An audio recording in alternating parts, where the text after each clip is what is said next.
Hi guys, welcome back to my YouTube channel. അപ്പൊ guys, ഇന്ന് ഞാൻ നിൽക്കുന്നത് എവിടെ നിങ്ങൾക്ക് അറിയോ? നിങ്ങൾക്ക് അറിയാൻ ചാൻസ് ഇല്ല, ബിക്കോസ് നിങ്ങൾക്ക് എന്റെ മുട്ട് കൂടി നടക്കുന്നതല്ലല്ലോ പണി. അപ്പൊ ഗായ്സ്, ഞാൻ ഇപ്പൊ ഉള്ളത് നമ്മളെ കാലിക്കറ്റ് ഇന്റർനാഷണൽ എയർപോർട്ടിന്റെ അടുത്താണ് കേട്ടോ. അപ്പൊ നിങ്ങൾ ചിന്തിക്കുക, എന്തിനാണ് ഇപ്പോൾ അവിടെ പോയി നിൽക്കണം? ഇവിടെ എവിടേക്കെങ്ങാനും പോവുകയാണോ? അല്ല ഗായ്സ്, ഞാൻ എവിടേക്കും പോവല്ല. ഒരാളെ കൂട്ടാൻ വേണ്ടിയിട്ട് വന്നതാണ്. ആള് നിങ്ങൾക്ക് അറിയാൻ മതിയാവും. ബട്ട് ഇപ്പൊ ഇത്രയും ദിവസങ്ങൾ എന്റെ ഒറ്റക്കുള്ള തൊഴിലേക്കേട് നിങ്ങൾ സഹിച്ചാൽ മതിയെന്ന്. ബട്ട് ഇപ്പൊ നിങ്ങള് ഒരാളും കൂടെ എക്സ്ട്രാ സഹിക്കേണ്ടി വരും. അപ്പൊ ഗൈസ്, ഞാൻ ആരെ കൊണ്ടുവരാൻ വന്നിട്ടുള്ളത് നിങ്ങൾക്ക് കാണാം.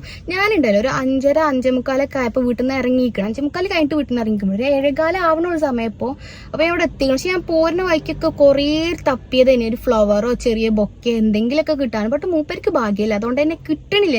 ഞാൻ ഉദ്ദേശിച്ച സ്ഥലത്ത് സാധനം ഉണ്ടായില്ല കേട്ടോ. പിന്നെ ഞാൻ കുറേ തപ്പി സാധനം കിട്ടിയിട്ടുണ്ടായില്ല. പിന്നെ ഇവിടെ ഒരു ഷോപ്പ് കാണുന്നുണ്ട്, പക്ഷെ അവിടെ മുട്ടായികളും കാര്യങ്ങളും ഉള്ളു. ബട്ട് മറ്റേതൊന്നും ഇല്ല. എന്തായാലും നമുക്ക് ചെന്ന് നോക്കാം. ഉണ്ടെന്നുണ്ടെങ്കിൽ നമുക്കത് വാങ്ങിയിട്ട് വരാം. ഓക്കെ. ഹേ ഗായ്സ്, ഫൈനലി ഞാൻ കുറെ തപ്പി തരുന്നിട്ട്, അതായത് നമുക്ക് ഇത് കിട്ടാൻ വേണ്ടിയിട്ട്, ബൊക്കറ്റ് കിട്ടാൻ വേണ്ടിയിട്ട്. ബട്ട് എവിടെയും കിട്ടാനില്ല. എനിക്ക് വീട്ടിൽ നിന്ന് തന്നെ സെറ്റാക്കി പോന്നാൽ മതി എന്നൊക്കെ തോന്നിപ്പോയിട്ടാ. കാരണം ഇനി വേറെ ഒന്നും ചെയ്യാല്ല. പിന്നെ അങ്ങനെ ഫൈനലി ഇതവിടെ എയർപോർട്ടിന്റെ ഉള്ളിൽ കയറിയിട്ട് ഇവിടെ എന്താ പറയാ, ഇവിടെ പാർക്ക് ചെയ്തിക്കാണ് സംഭവം. കാർ ഇവിടെ പാർക്ക് ചെയ്ത് ഇനി ഉള്ളിലേക്ക് പോകണം. ഇനിയിപ്പോ ഒരു 7:40 ഫ്ലൈറ്റ് എന്നാണ് പറഞ്ഞിരുന്നത്. നമ്മുടെ ലാൻഡ് ചെയ്യുക 8 മണിയാകുമ്പത്തിന് ഉള്ളിൽ നിന്ന് പുറത്തേക്ക് ഇറങ്ങുമെന്ന് വിചാരിക്കുന്നു. അപ്പൊ ഗൈസ്, എക്സൈറ്റഡ് എന്നല്ല, എന്തോ ഒരു ആദ്യമാണ് ഈ ലാൻഡിങ്ങിന്റെ ടൈമൊക്കെ. ഭയങ്കര എന്തോ ഒരു ലാൻഡ്, അതായത് നമ്മളവിടുന്ന് കേറുന്ന ആ ഒരു ടൈം എന്ന് പറഞ്ഞാലും ഇവിടുന്ന് ഇറങ്ങുന്ന ടൈം എന്ന് പറയുമ്പോഴും ഭയങ്കര ഒരു ബേജാറാട്ടോ. അപ്പോൾ കുറച്ച് ടെൻഷൻ ഉണ്ട്. അപ്പൊ ഇങ്ങനെ ഇരിക്കുകയാണ്. ഇനിയിപ്പോ ഉള്ളിലേക്ക് കയറണം.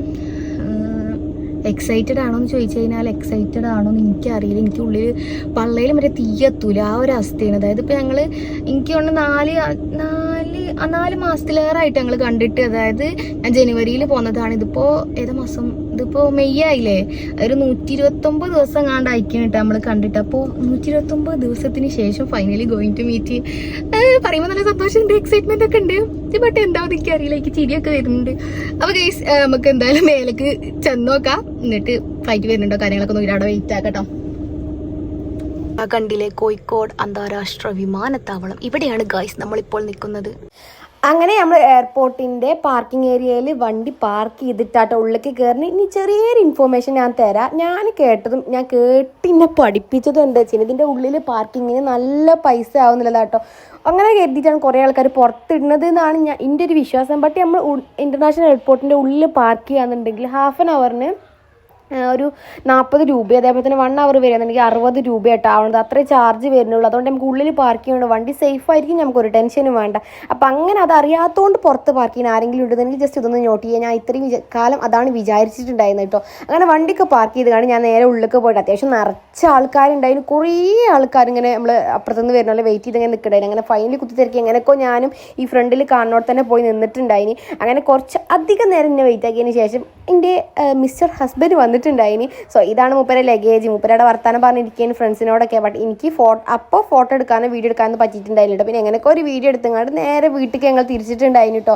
പോരുന്ന വഴിക്ക് ഞാൻ വണ്ടിൻ്റെ കീ നേരെ മൂപ്പർക്ക് കൈമാറി. പിന്നെ ഞാൻ ഈ ഡ്രൈവിംഗ് സീറ്റിൽ നിന്ന് നേരെ ഞാൻ മറ്റേ ഡ്രൈവിംഗ് സീറ്റിൻ്റെ അപ്പുറത്തുള്ള സീറ്റിലേക്ക് എൻ്റെ സ്ഥാനം അങ്ങോട്ട് ഉറപ്പിച്ചു കേട്ടോ. ഇനി ഡ്രൈവിംഗ് ഇല്ല, നിർത്തി ഞാൻ ഇതോടെ നിർത്തി, അല്ലെങ്കിൽ ശരിയാവില്ല ഗൈസ്. അപ്പം അങ്ങനെ നേരെ വീട്ടിലേക്ക് പോരുന്ന വഴിക്ക് കുറേ കാര്യങ്ങൾ സംസാരിക്കാൻ, കുറേ ഡിസ്കഷൻസ് ആയിട്ട് അങ്ങനെ കുറേ നേരം സംസാരിച്ചു. ബിക്കോസ് തലേന്ന് 2 ആൾ ഉറങ്ങിയിട്ടുണ്ടായില്ല. ഒരാൾക്ക് ഫ്ലൈറ്റിൽ നിന്ന് ഉറങ്ങാൻ പറ്റില്ല, എനിക്ക് വീട്ടിൽ നിന്ന് ഉറങ്ങാൻ പറ്റിയിട്ടുണ്ടായില്ല. സോ അതൊക്കെ ഞങ്ങൾ കാര്യമായിട്ട് ഡിസ്കസ് ചെയ്തിട്ട് ഇങ്ങോട്ട് തിരിച്ച് പോരുകയായിട്ടാ. പിന്നെ അങ്ങനെ പോരുന്ന വഴിക്ക് 2 നല്ല വിശപ്പുണ്ടായി. കാരണം മോർണിംഗ് ഫ്ലൈറ്റ് ഒരു 7:45 ആ ടൈമിൽ ഫ്ലൈറ്റ് ആയതുകൊണ്ട് തന്നെ മൂപ്പരും കഴിച്ചിട്ടുണ്ടായില്ല. ഞാനും ഓഫ് കോഴ്സ് രാവിലെ വീട്ടിൽ നിന്ന് ഇറങ്ങിയിട്ട് ഒന്നും കഴിക്കാതെ പോന്നിട്ടുണ്ടായിന്. അപ്പോൾ നെക്സ്റ്റ് ഫുഡ് എവിടെ നിന്ന് കഴിക്കുന്നില്ല പ്ലാനിങ്ങിലായിരുന്നു ഞങ്ങൾ കുറേ നേരം. ബട്ട് ഫൈനലി ഞങ്ങളൊരു ഡിസിഷനിൽ എത്തി. പിന്നെ അതിൻ്റെ ഇടയ്ക്ക് കുറേ അങ്ങനത്തെ വർത്തമാനങ്ങൾക്ക് ശേഷം നമ്മളെ റോഡിന് വന്ന മാറ്റങ്ങളൊക്കെ കുറേ ചർച്ച ചെയ്യുന്നുണ്ട് കേട്ടോ.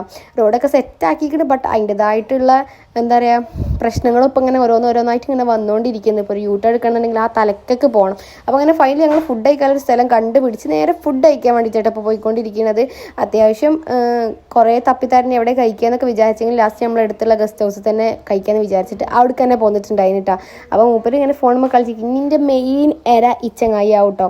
അത് ഇതുവരെ എനിക്കൊരു എരനെ കിട്ടാതെ അങ്ങോട്ട് നടക്കുകയാണ്. ഞാനിപ്പോൾ ഇങ്ങനെ ഒരു എരനെ കിട്ടിയപ്പോൾ അതിൻ്റെ സന്തോഷത്തിലായി. പിന്നെ നമ്മൾ ദോശയും അതേപോലെ തന്നെ സാമ്പാറും ചട്നി അങ്ങനെയൊക്കെ ആയിട്ട് ഓർഡർ ചെയ്തിട്ടുണ്ടായിരുന്നു. സോ അതൊക്കെ കഴിച്ചങ്ങാണ്ട് നേരെ നമ്മൾ വീട്ടിലേക്ക് പോന്നിട്ടുണ്ടായിരുന്നു. സോ ഇന്നത്തെ വീഡിയോ ഇത്രത്തിനുള്ളൂ. വേറൊരു വീഡിയോ ആയിട്ട് നാളെ വരുന്നവരേക്കും ടാറ്റ ബൈ ബൈ. പിന്നെ നമ്മളെ വണ്ടി ഇങ്ങനെ ചെന്ന് നോക്കിയാൽ ഇപ്പോൾ പകലിൻ്റെ വെളിച്ചത്തിൽ കാണാൻ കുറച്ചും കൂടി അടിപൊളിയായിട്ടില്ലേ, പെയിൻ്റ് ഒക്കെ കൊടുത്ത് സെറ്റാക്കിയിട്ട്. അപ്പോൾ ഗൈസ് ഇന്നത്തെ വീഡിയോ ഇത്രത്തിനുള്ളൂ. വേറൊരു വീഡിയോ ആയിട്ട് നാളെ വരുന്നവരേക്കും ടാറ്റ ബൈ ബൈ. സോ നമ്മളെ വീഡിയോസ് ഇഷ്ടപ്പെടുകയാണെന്നുണ്ടെങ്കിൽ ചാനൽ സബ്സ്ക്രൈബ് ചെയ്യുക, ലൈക്ക് ചെയ്യുക, ഷെയർ ചെയ്യുക. അപ്പോൾ ഓക്കെടാ.